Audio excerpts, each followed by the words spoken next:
Assalamualaikum warahmatullahi wabarakatuh. Yang saya hormati Bapak Daniel Akbar Wibowo, SKAP Nurse MMMKEP selaku penguji 1, Ibu Siti Rohmah SSIT MKes selaku penguji 2, dan Ibu Widya Maya Ningrum SST MKes MTRKEP selaku penguji 3. Saya Elsa Suwandini dari program studi D3 Kebidanan akan memaparkan karya tulis ilmiah saya dengan judul Gambaran Karakteristik Ibu Hamil yang Menderita Kekurangan Energi Kronis di Wilayah Kerja Puskesmas Sadananya tahun 2020. Masalah gizi yang ada di Indonesia, yang pertama ada stunting atau kurus, wasting atau pendek, kemudian ada overweight atau obesitas, dan yang terakhir ada kekurangan energi kronis atau KEK. Sedangkan masalah gizi yang kemungkinan terjadi pada ibu hamil, yang pertama ada anemia, yang kedua ada kekurangan energi kronis. Menurut WHO, 40% kematian ibu hamil disebabkan oleh anemia dan kekurangan energi kronis. Sedangkan di negara berkembang, WHO menyatakan bahwa kematian ibu disebabkan oleh kekurangan energi kronis.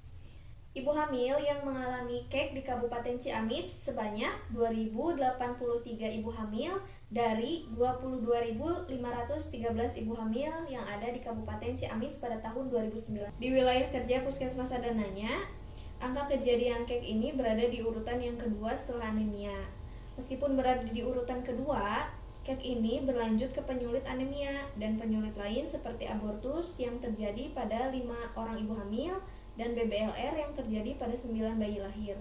Adapun rumusan masalah yang dapat saya rumuskan adalah bagaimanakah gambaran karakteristik ibu hamil yang menderita kekurangan energi kronis di wilayah kerja Puskesmas Sadananya pada tahun 2020. Adapun tujuan khusus dari karya tulis ilmiah ini, yang pertama, untuk mengetahui gambaran umur ibu, gambaran pendidikan ibu, gambaran pekerjaan ibu, dan gambaran paritas ibu hamil yang menderita kekurangan energi kronis di wilayah kerja Puskesmas Sadananya pada tahun 2020. Adapun karakteristik yang saya teliti, yang pertama ada umur ibu, pendidikan ibu, pekerjaan, dan paritas ibu. Jenis penelitian yang saya gunakan menggunakan penelitian deskriptif, yaitu hanya menggambarkan saja. Kemudian populasi yang saya gunakan sebanyak 70 ibu hamil yang ada di wilayah kerja Puskesmas Sadananya pada tahun 2020.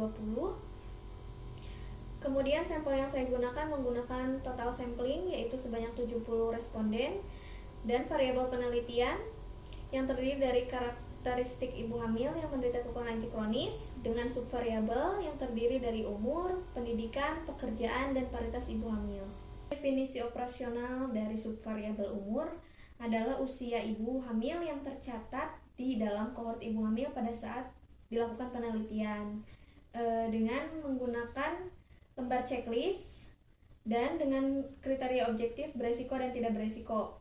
Usia ibu yang dikatakan beresiko yaitu kurang dari 20 tahun atau lebih dari 35 tahun, dan usia ibu yang dikatakan tidak beresiko yaitu rentan usia 20-30 tahun. Skala yang digunakan menggunakan skala nominal.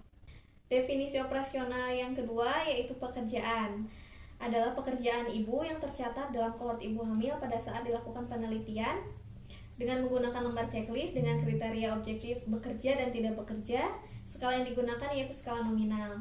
Definisi operasional yang ketiga yaitu ada pendidikan ibu hamil, yaitu pendidikan yang tercatat di dalam kohort ibu hamil pada saat dilakukan penelitian menggunakan lembar checklist dengan kriteria objektif ibu hamil dengan pendidikan SD, SMP, SMA, dan perguruan tinggi. Skala yang digunakan adalah skala ordinal. Kemudian ada definisi operasional yang keempat yaitu paritas ibu hamil, yaitu jumlah kelahiran yang tercatat di dalam kohort ibu hamil pada saat dilakukan penelitian dengan menggunakan lembar checklist dengan kriteria objektif primipara dan multipara. Dengan skala yang digunakan adalah skala nominal. Instrumen penelitian yang saya gunakan lembar checklist. Jadi data yang saya gunakan data sekunder yang bersumber dari kohort ibu hamil. Kemudian cara pengumpulan data yang saya lakukan dengan melihat rekapan data ibu hamil yang menderita kekurangan energi kronis.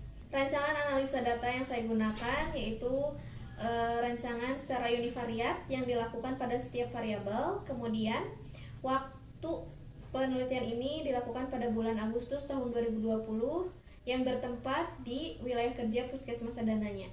Hasil penelitian yang saya dapatkan dari karakteristik umur ibu, di mana kek banyak terjadi pada usia ibu yang beresiko, yaitu rentan usia kurang dari 20 tahun atau lebih dari 35 tahun sebanyak 39 ibu hamil dengan persentase 55,7%.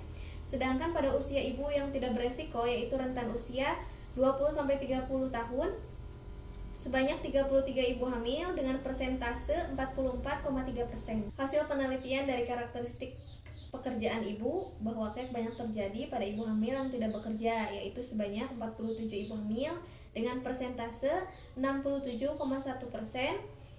dan pada ibu hamil yang bekerja yang menderita kek sebanyak 23 ibu hamil dengan persentase 32,9%.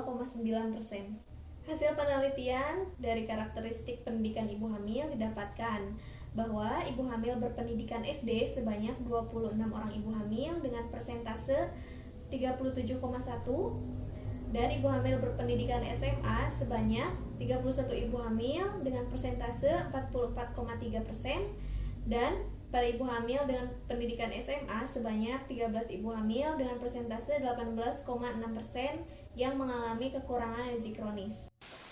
Hasil penelitian dari karakteristik pada ibu hamil didapatkan bahwa ibu hamil primipara yang mengalami kek sebanyak 37 ibu hamil dengan persentase 52,9, sedangkan pada ibu hamil yang multipara sebanyak 33 ibu hamil dengan persentase 47,1%. Pembahasan hasil penelitian dari karakteristik umur ibu hamil didapatkan bahwa ibu hamil yang mengalami kek banyak terjadi pada rentan usia yang beresiko, yaitu usia kurang dari 20 tahun dan lebih dari 35 tahun sebanyak 39 ibu hamil dengan persentase 55,7%. Sedangkan pada ibu hamil yang tidak beresiko, yaitu rentan usia 20-30 tahun sebanyak 31 ibu hamil dengan persentase 44,3% yang mengalami kekurangan energi kronis. Pada usia yang kurang dari 20 tahun, ibu belum memiliki kesiapan organ dan kesiapan mental serta fisiknya untuk menghadapi kehamilan, serta ibu membutuhkan gizi tambahan yang cukup untuk dirinya dan perkembangan serta pertumbuhan janin yang sedang dikandungnya.